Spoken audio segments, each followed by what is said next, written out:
হিজামা মানে হলো সিঙ্গা লাগানো। আমরা ছোটবেলায় দেখছি মা চাচিরা সিঙ্গা লাগায়। এখন আলহামদুলিল্লাহ হিজামা শব্দটাই পরিচিত হয়ে গেছে, হাদিসে বর্ণিত হয়েছে এমন একটা শব্দ হিজামা। এবং এটাকে আধুনিক চিকিৎসায় আপনার কাপ থেরাপি বলে, কাপিং থেরাপি বলে, এই জাতীয় নাম আছে। এই হিজামাটা সুন্নাত এবং বিলুপ্ত হওয়া সুন্নাত।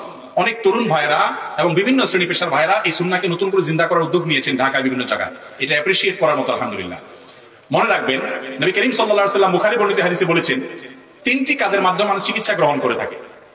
এর মধ্যে একটা তিনি নিষেধ করেছেন, সেটা হলো যে আপনার লোহা তাতায়া গরম করে তারপরে গায়ে সেক দেওয়া, গরু টরুকে আগে দিত। নবী সাল্লাল্লাহু আলাইহি ওয়াসাল্লাম এটা নিষেধ করেছেন। আর মধু এবং হিজামা সিঙ্গা লাগায়া শরীরে যে দূষিত রক্ত আছে সিঙ্গার মাধ্যমে কাপিং থেরাপির মাধ্যমে, কাপ থেরাপির মাধ্যমে সেই দূষিত রক্তগুলো বের করে ফেলে চিকিৎসা করা। এইটার ব্যাপারে তিনি বলেছেন এর মধ্যে আরোগ্য আছে এবং বিশেষ করে মানুষের বিভিন্ন বড় বড় ব্যাধি থেকে রক্ষার জন্য হিজামা এটা উপকারী। নবী সাল্লাল্লাহু আলাইহি ওয়াসাল্লাম বলেছেন আরোগ্য আছে, তার মানে এটা আল্লাহর পক্ষ থেকে ওহীপ্রাপ্ত একটা ট্রিটমেন্টের একটা পদ্ধতি যেটা আমাদের থেকে হারিয়ে গেছে। তবে হ্যাঁ, এই কাপ থেরাপি যা দেওয়ার ক্ষেত্রে, হিজামা করার ক্ষেত্রে ভালো দক্ষ মানুষ যদি না হয় তাহলে উল্টাপাল্টা করার কারণে অনেক সময় অসুস্থ হতে পারে, ইনফেকশন হতে পারে, জ্বর হতে পারে, ছোটখাটো অসুবিধা হয়, বড় কোনো অসুবিধা হয় না।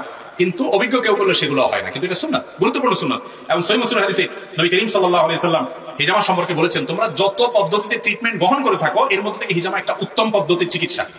এবং নবী সাল্লাল্লাহু আলাইহি ওয়াসাল্লাম নিজে হিজামা গ্রহণ করেছেন, সিঙ্গা নিয়েছেন। বিধায় শরীরে এই দূষিত রক্ত এগুলো বের করার মাধ্যমে হিজামা ট্রিটমেন্ট করাটা সুন্নাহ। এবং আমি ব্যক্তিগতভাবে অনেক মানুষকে চিনি যাদের শরীরে বিষ ব্যথা নানা রকম অসুবিধা হতো, এদেরকে হিজামা করার পরামর্শ দিয়েছি, হিজামা করেছেন, তারা সুস্থ হয়েছে। কয়েকদিন আগে আব্দুল সাইফুল্লাহ ভাই হিজামা করিয়েছেন এবং তিনি বলেছেন যে তিনি অনেক ভালো ফিল করছেন অনেক অসুস্থ থেকে, আলহামদুলিল্লাহ। এবং আর অনেক মানুষ আমার জানাশোনা আছে, আলহামদুলিল্লাহ। এমনটা আমাদের জিন্দা করা দরকার এবং এটা সুন্নাত, হাদিস দ্বারা সুসাব্যস্ত হয়েছে, বহু হাদিসে বর্ণিত হয়েছে।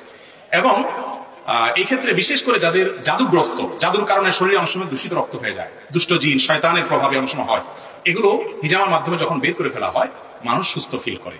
এবং এই জাতীয় অদৃশ্য যে সমস্যাগুলো বিশেষ করে হয় দুষ্ট জিনের তরফ থেকে, এগুলোর ক্ষেত্রে হিজামা, সিহর বা জাদুর ক্ষেত্রে, ব্ল্যাক ম্যাজিকের ক্ষেত্রে হিজামা অনেক বেশি উপকারী। আল্লাহ তাআলা আমাদেরকে আমল করার তৌফিক দান করুন।